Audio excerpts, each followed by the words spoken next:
Back in the book segment tonight, the movie Lone Survivor opens all over the USA tomorrow. The way I see it, we got three options. One, we let him go, hike up, probably be found in less than an hour. Two, we tie him up, hike out, roll the dice. They'll probably be eaten by wolves or freeze to death.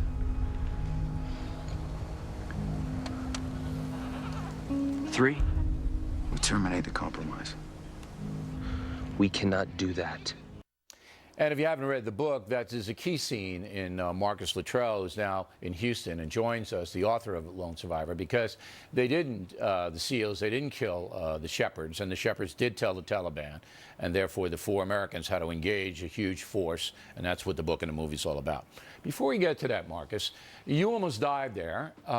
Four of your friends did, and I'm sure you saw others killed as well. Do you have any feelings about Afghanistan now that it's tottering?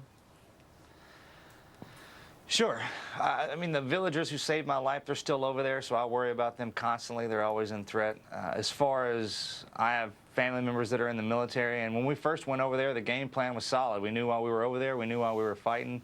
And as the years progressed, I mean, you know this better than anybody. You've been tracking it just as long, and it's frustrating, I would imagine. I'm not in, and frankly, this question is a little above my pay grade, but not knowing what the end state is and just being over there, because the enemy they don't care what we're doing over here. They're constantly fighting us and trying to kill us. So you're over there just dealing with that threat without the yeah, I just think that it's so emotional for you because, as you just pointed out, Afghans did save your life. The Taliban comes in and starts to persecute the people again.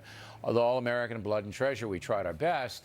The same things happen in Iraq, that these al-Qaeda are back. The movie going to be a big hit, as your book was. How involved were you?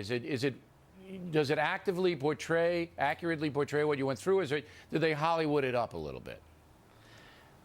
No, first of all, I was a consultant on the film. I was out there probably for 75 to 80% of it. As far as the representation of the real life story, we took it from real life and put it into a book, and then from a book, the literal translation into obviously a movie. There's going to be some stuff that gets dropped, and it is Hollywood, but the director and the cast and the crew, they did everything they possibly could to make sure that the movie stayed true to form.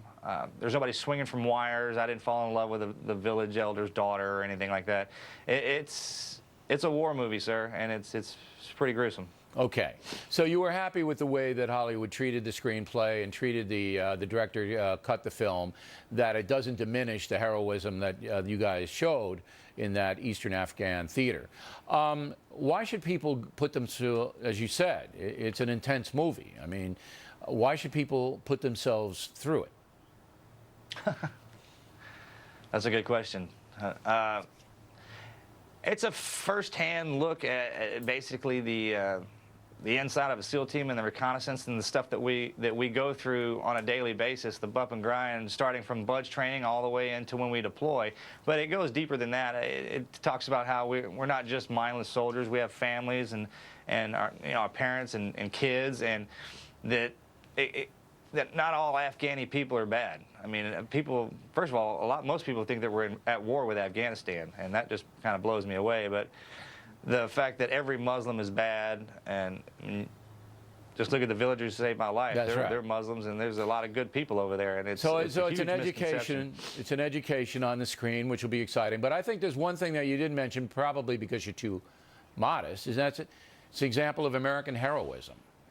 Now, you guys are all heroes, and I think that people should sit there and see that. I really do. So, Marcus, thanks very much. Good luck with the film. In fact, the tip of the day, something you can do that may get you into heaven.